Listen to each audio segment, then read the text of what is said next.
Hello, everyone.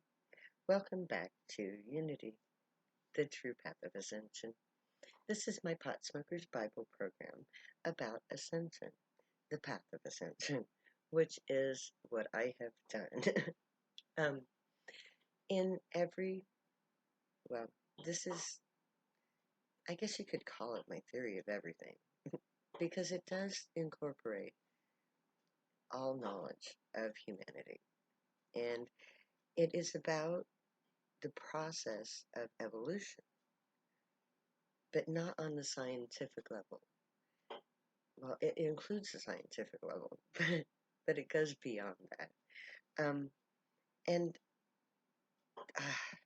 you might, look at me and go, "Oh yeah, like this woman really knows what she's talking about.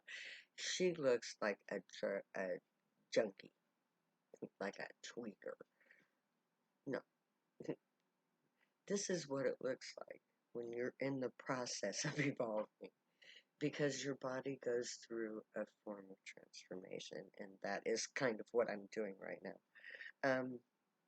My name is Zion. It comes from the Ketuvim, or Old Testament of the Bible. And it led me to the process of ascension through the prophecy. And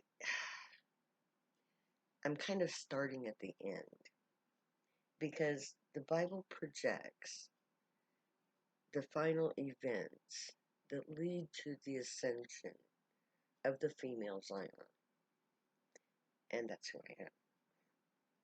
It gives details. It's literally my creation story. It's my birth story. How Zion became the goddess, and what it is to be a goddess. And yes, that is a big claim, especially when I look like this. But I am 58 years old, which makes me the crone. I embody the eldest portion of the feminine. I am not the maid, and I am not the mother. I'm the crone. All right. Do I look like a crone to you? Probably not.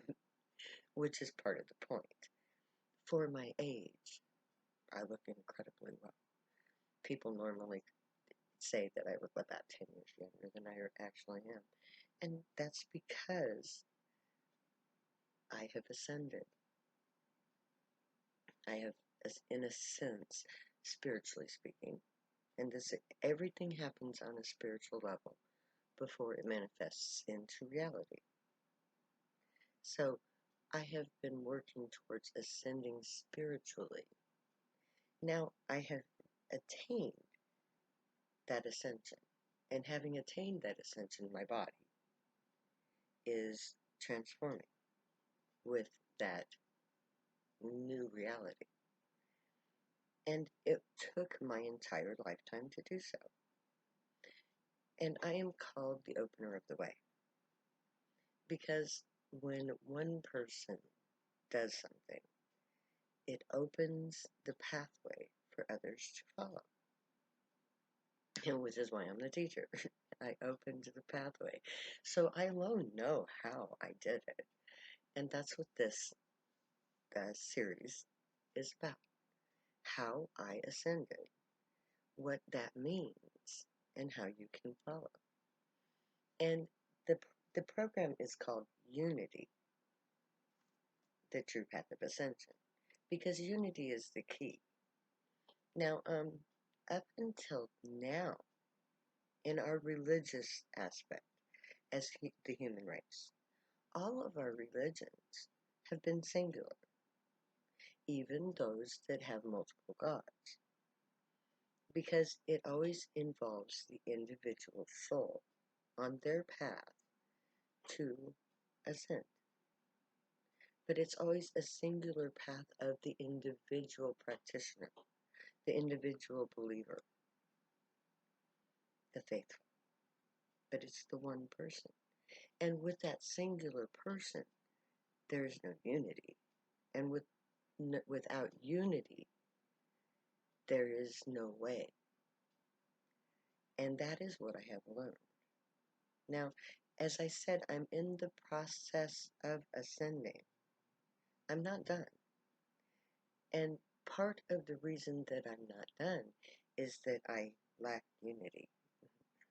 There's not, my counterpart isn't sitting next to me, fulfilling his role in the process. And that's what unity is about.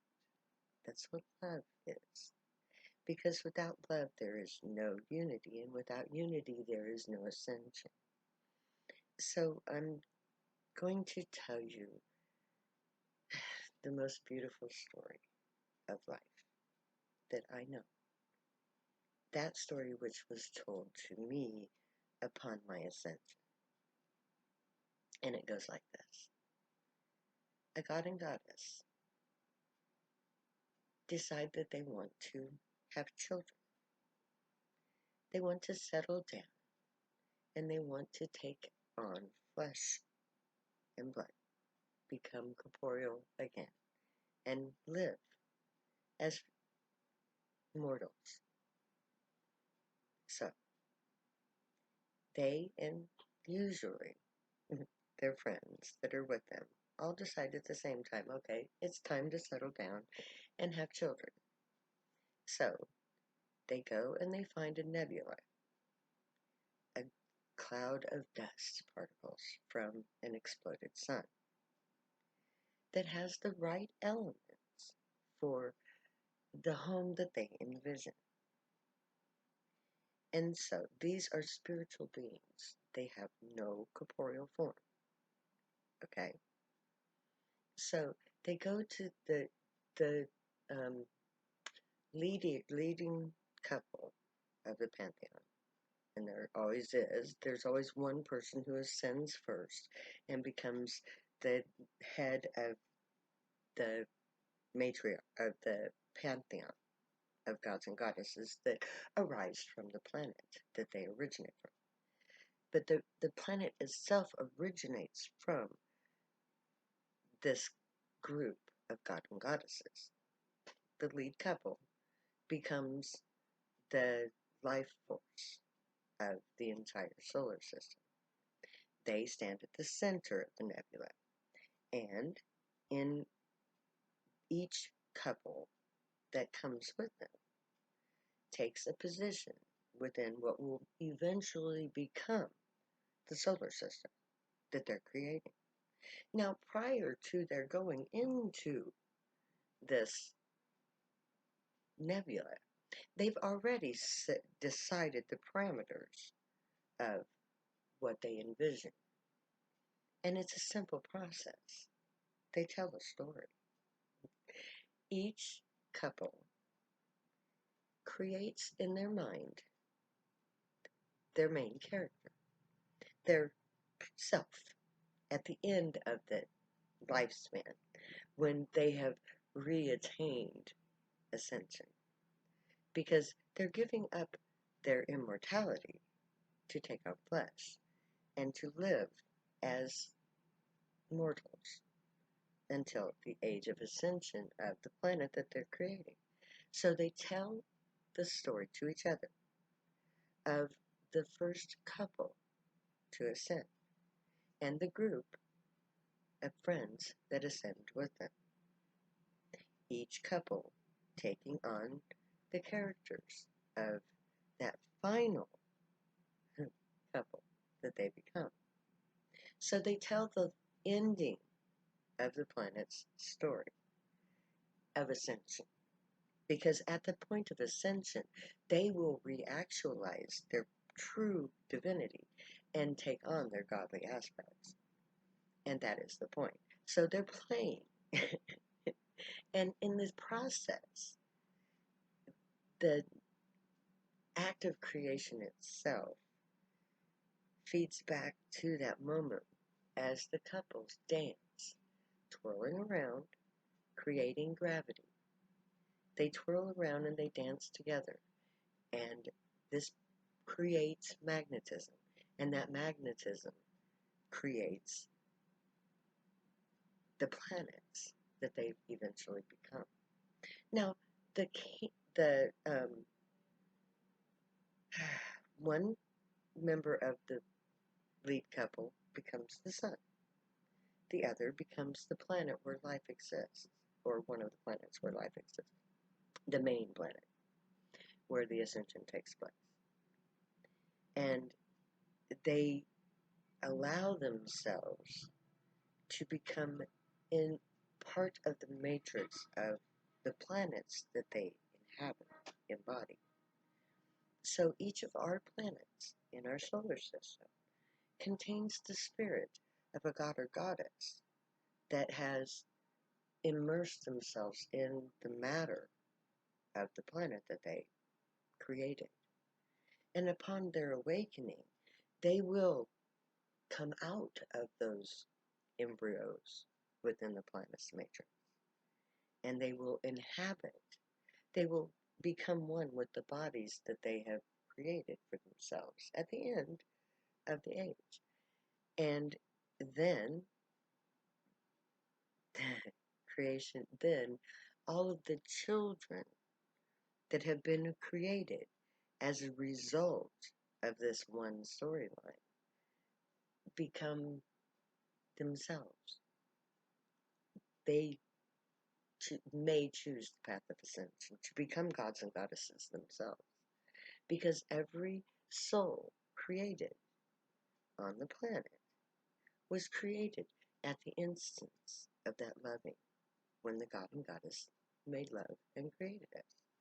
Now, when they created us, the matrix of life itself took the elements of the final story and worked its way backwards to the point of evolution, where it all begins. And then everything coalesces around this storyline, so that every female on the planet is a prototype of the eventual goddess who will emerge, re-emerge. And every male is a prototype of the god. All of us trying to become that ultimate couple. And each is true for the gods and goddesses that embody the planets, because their children too occupy this planet. That's why there are types of people. If you look at humanity, you will see that there is the oh God, I don't even know who to equate them to. I always call them my brother parent. There's my brother's parents type. There's the Santa Claus type, and so there are certain. There's the Trumpian look. It's like there's just certain people that look like each other, and these are all aspects of this one god and goddess. Now, one of them is the aspect of the god that inhabits Jupiter. One of it is the aspect of the goddess that inhabits Venus, the god who inhabits Mars. We know all of these from our folk tales, from our legends, because they all stem from this one storyline that started, that ended at the Ascension, but started with the birth of the souls. And I'll go into the birthing of the souls in my next episode, because I don't have even enough time to go into that. So next time we'll take that up. But at the end of the age, when ascension occurs, then all of the gods and goddesses awaken from their slumber, and they find their foretold persons, and then they begin the process of merging. And we'll take that up in future episodes. So, may the Great watch over you, guide you, protect you, and keep you from all harm in this physical reality. May they teach you right from wrong, and may you be worthy of them. May your thoughts, words, and deeds reflect truth, good, and light, the unicorn way, my way. My name is Zion. If you use drugs, stay happy and high. You have every right and reason to. Believe me, I know. I ascended on it. We'll take that up too in future episodes. So, I never say goodbye. I always say later.